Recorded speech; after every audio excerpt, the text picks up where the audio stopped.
Liverpool retook top spot in the league table following a hard-fought win over Sheffield United. Now, the night before, Arsenal and Man City had won their respective matches, and so Liverpool needed this win in order to get back to the top.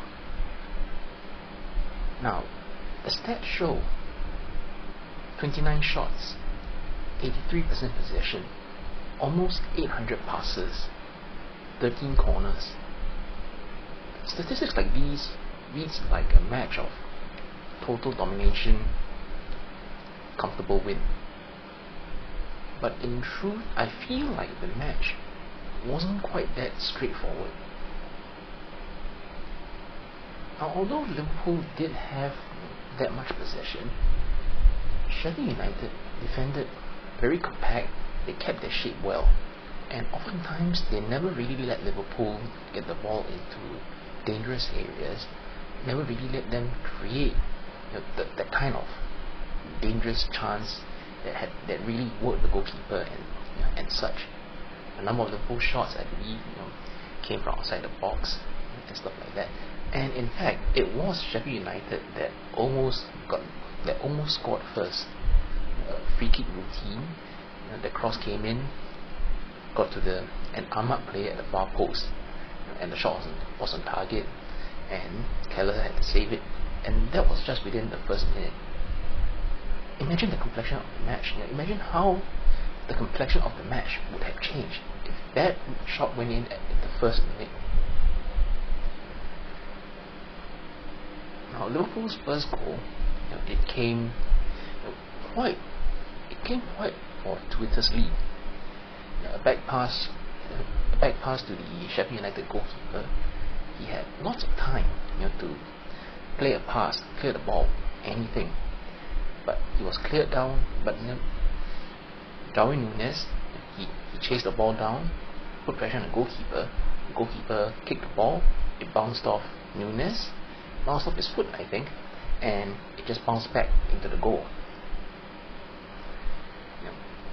And okay, although I say fortuitous, but I feel that this goal, and as well as a couple other moments early in the match, it showed one of Núñez's qualities. That being his willingness to run and chase the ball down, hassle and harry players, pressure them into mistakes.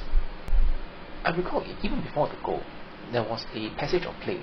A through ball was played to him on the right side, and going towards the byline, and it looked like that pass was overhit and going to just go out of play. Núñez chased it down, and he managed to get there just in time to play the cutback, into the center. But unfortunately, there was no one in the area there to hit a tap in or anything like that. But it showed that the willingness to chase things down and try and make something happen in a situation that looked like it might just get away from him. That's how he scored this goal here. And also, a few weeks ago, that 1-1 draw against Man City, that was also how he won the penalty. A back pass that was just short. He chased it down, got to the ball before the goalkeeper did, and he won the penalty off the goalkeeper. If he hadn't chased that back pass at that time there, he wouldn't have won the penalty in that match. Likewise, if he hadn't closed the goalkeeper down and put him under pressure in this match, he wouldn't have scored this, quite frankly, amusing goal. And so with the 1-0, Liverpool continued to have the possession. They continued to take their time and try and probe here and there. But even at 1-0 down for Sheffield United, they continued to keep in their shape. It became quite apparent that their game plan is soak the pressure, defend with their shape, and break on the counter attack when they have a chance. And with the scoreline still being just at that 1-0, that game plan could still pay off if they get that one chance. So Liverpool again, for the rest of that first half, despite the possession that they had, despite the probing here and there, they never truly, I can't recall them truly making anything particularly dangerous, that worried the Sheffield United defense. Again, they had some shots. I know, there were a couple of shots from a bit of distance, 18 yards, 20 yards, that came really close, just a bit wide, just a bit over, situations like that. And then, of course, second half, on around the hour, Sheffield United's game plan, this defend and counter-attack game plan, it paid dividends. Liverpool lost the ball quite cheaply while they were on the attack, and suddenly they had, I don't know, at most 2 or 3 players back defending. Sheffield United immediately counter-attacked down their right wing. The cross came in, the overload on the left side, they have 2 players in position there. The header comes in, the ball bounced off Bradley, and it's an own goal. And just like that, a match, a situation up to that point where Liverpool were at least, so actually can't even say that they were comfortable, because at 1-0 at that time, watching it didn't really feel comfortable, because there was always that kind of thought in the back of the mind that Sheffield United could spring something. So a 1-0 lead that was not so comfortable. A moment of a mistake like that, a small, seemingly innocuous mistake of some sort, results in the 1-1, and suddenly it looks like this match might just slowly slip away from Liverpool now, because again, a draw is not going to do them much good. They needed to win this, and for that whole hour up to that point, aside from Nunez's goal, Liverpool never really looked like creating anything particularly good in terms of a good chance. And I think Salah was unusually quiet in this match. He looked like I know in the first half, early in the first half, he had some good shots, good positions, good situations, but as the match wore on, he started to seem increasingly anonymous in the second half, and he was subbed off. And half an hour to go, Liverpool had to find a way to get some goals without him. They still have other players, but again, up to that point, they did not really create anything particularly good. And then around 77 minutes, something like that, you got Robertson on the left. I believe it was him. He played the low cross in. The defender sort of half cleared it, bounced a bit, and it fell to McAllister just outside the box. And what a strike that was! What a strike!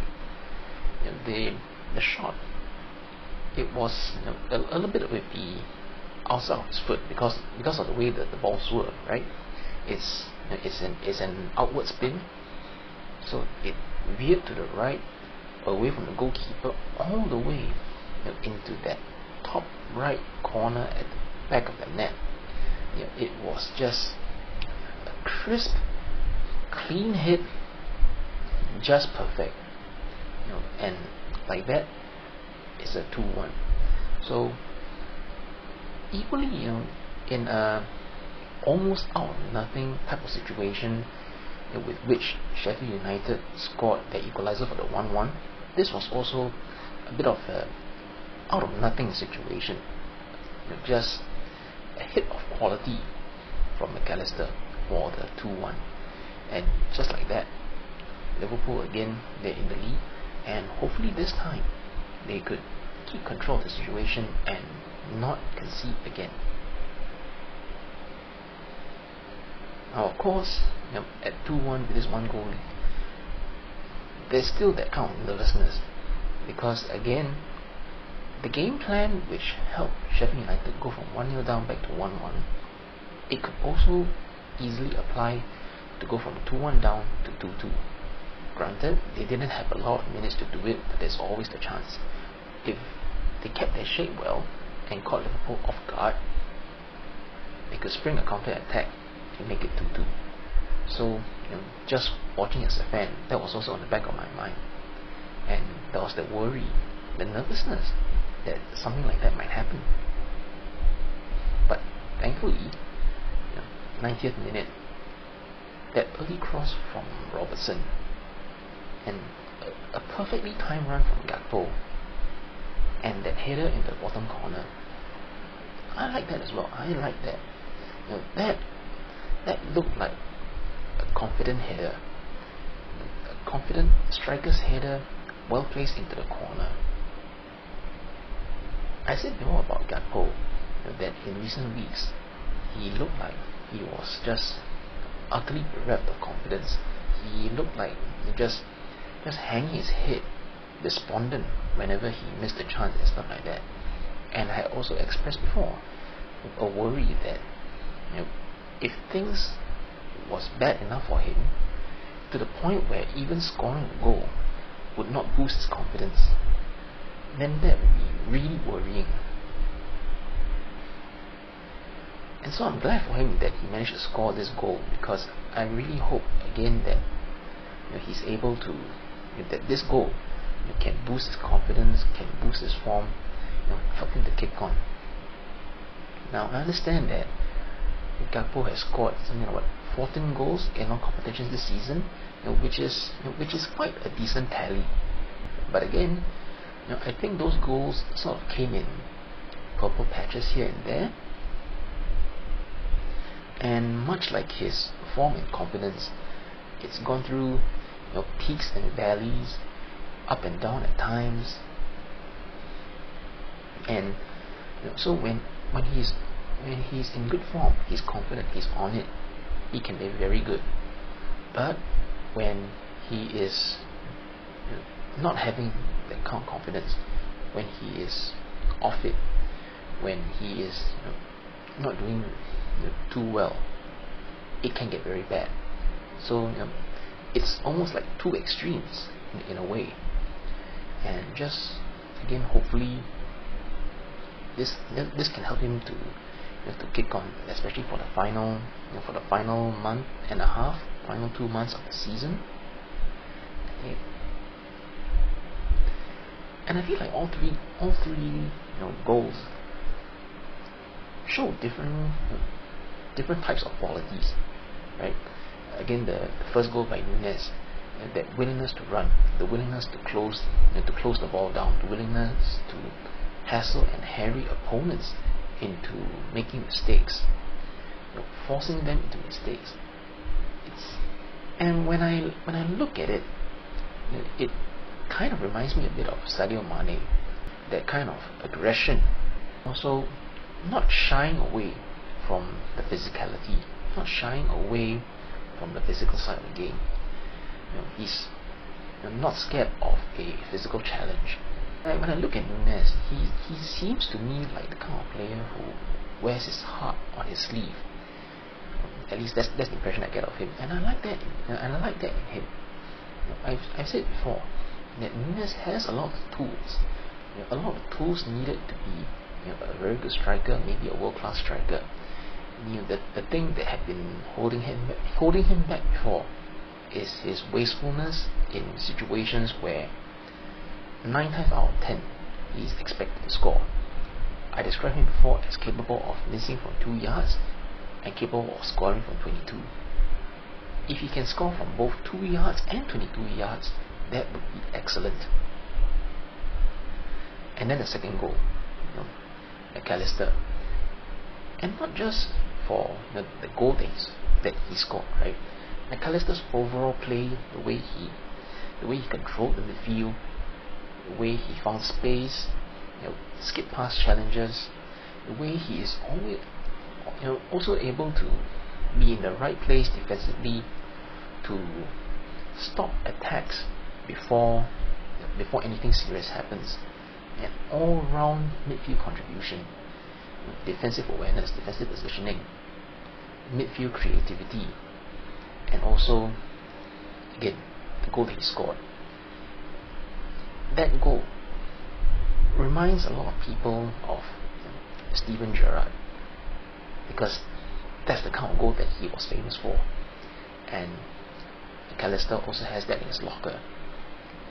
He scored that goal against Fulham a few months ago, also another long-range shot. Now, I don't think that it is mere coincidence or a fluke that McAllister is able to score goals like that. I do believe that he has that in his locker.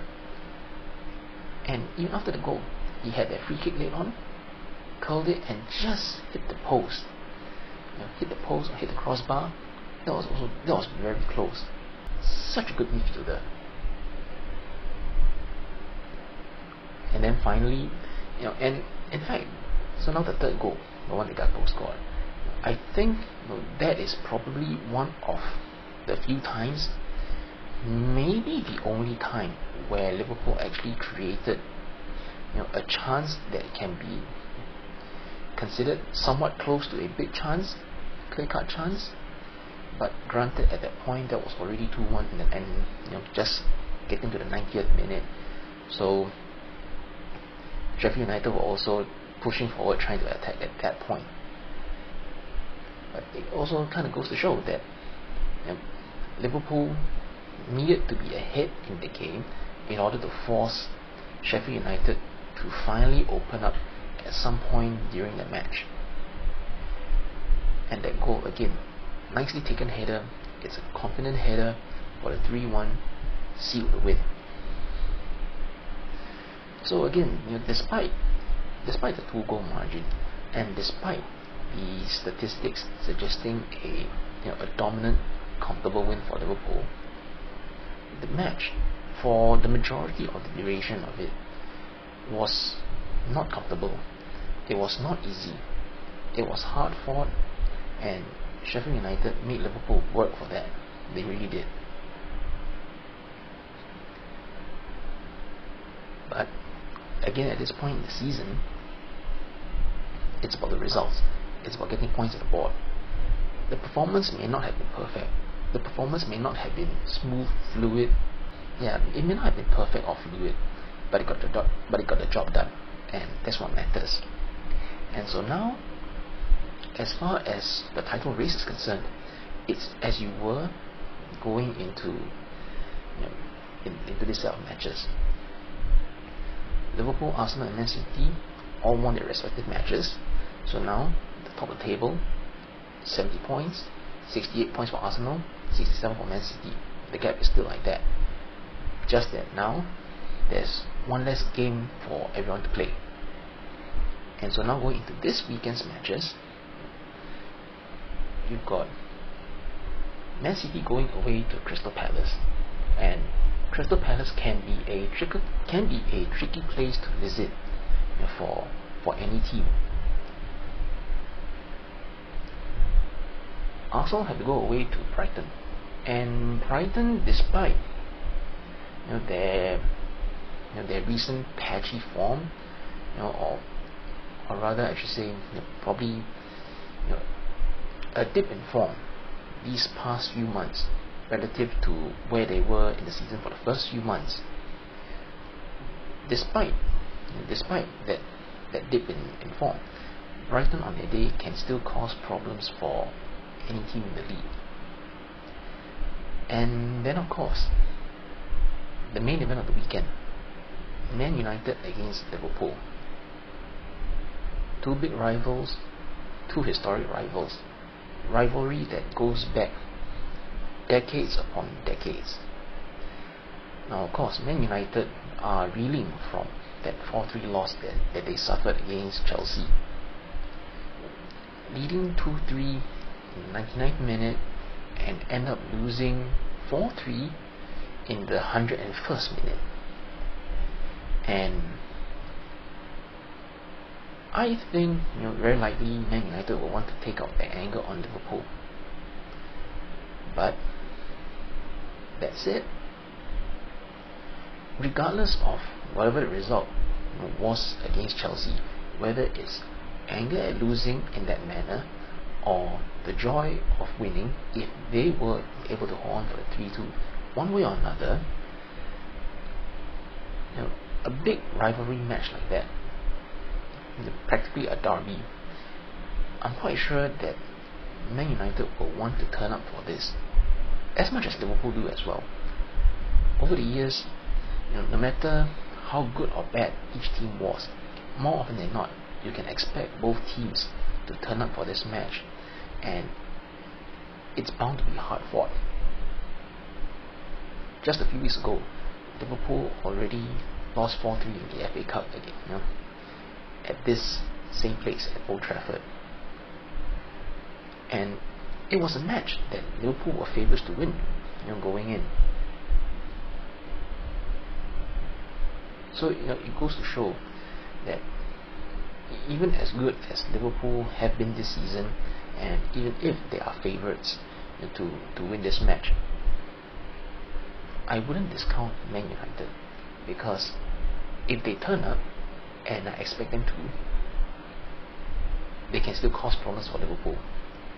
Now, of course, I am hoping that Liverpool have learned their lesson from the loss a few weeks ago, because that match they looked lethargic, they looked tired, and they looked like they were running on empty after all those injuries, and the fatigue, etc. So hopefully this time around can be a different situation. Hopefully the players are fresh, hopefully the players are on it, and hopefully the players, mentally, physically, they need to be focused and professional. No complacency, no intimidation as well. They have to be brave, they have to be strong, physically and mentally, and of course focused and professional if they want to win this. And so now, all that said, looking forward to a big match during the weekend. It's just a shame that again, it's on Sunday, so have to sit and watch, and I guess endure watching other teams play on a Saturday, and just waiting for that Sunday to slowly come by, and like, Sunday, please come here, please arrive Sunday, please, right? So anyway, looking forward to Sunday's match, and fingers crossed for a Liverpool win.